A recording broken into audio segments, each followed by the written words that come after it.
Yo, what up, Street Dogs? Eric Kim. Alright, turbo thought. Why honorifics? Why hierarchy? And also just like a random turbo thought. I'm like, do North Koreans use honorifics? So I googled it. Apparently someone wrote a dissertation about it in 2017. But my theory is perhaps North Koreans don't use honorifics because honorifics is essentially a notion of some sort of hierarchy based on Confucianism, Neo-Confucianism, which is essentially a school of thought created by the Confucian scholar Mencius as a form of like control.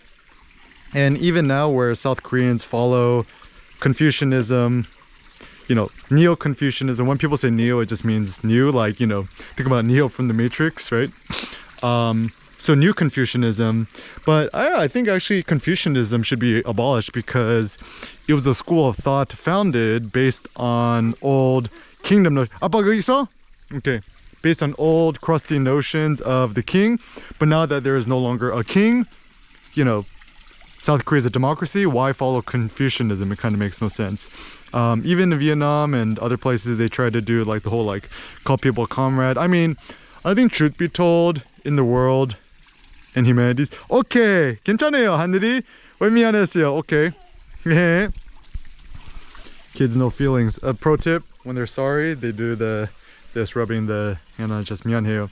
But anyways, so I think it's wise to think of the context in which certain schools of thoughts were founded, and realizing that there is no ultimate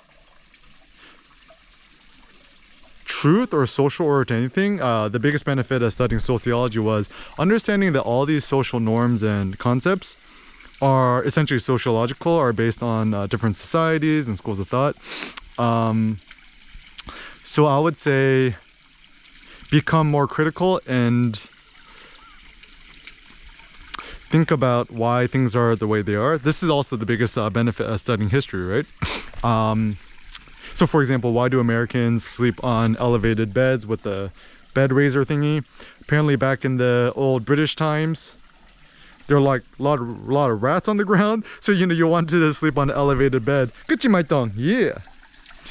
Yeah, 참 잘했어요. You wanted to sleep on an elevated surface so the rats wouldn't get you in the night. But now, hopefully you live in a house where don't have no rats no more. So the best is actually to sleep as close to the ground as possible, kind of like Korean futon style, Japanese style, tatami mats, etc. And actually my theory is to sleep on a futon on the floor, just like a thick ass, some sort of futon and a blanket is actually probably better for your posture and your sleep rather than buying some stupid thing that is above the ground and just fold it up during the day.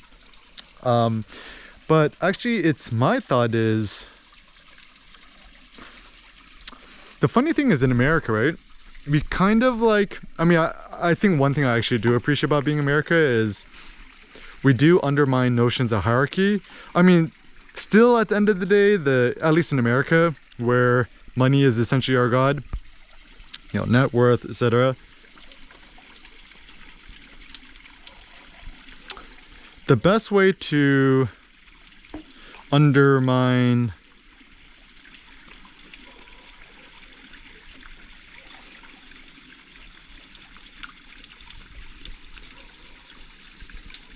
so in America, the hierarchy is based on how rich you are, right? So it don't matter your age, your respect in some ways is just based on how rich you are.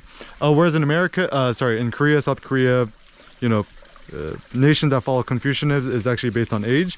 Ever since the Cultural Revolution from Mao Zedong, it looks like China don't follow Confucianism no more. It was essentially abolished. It's only like kind of the abroad second generation Chinese or the Chinese who fled or the Cantonese or etc.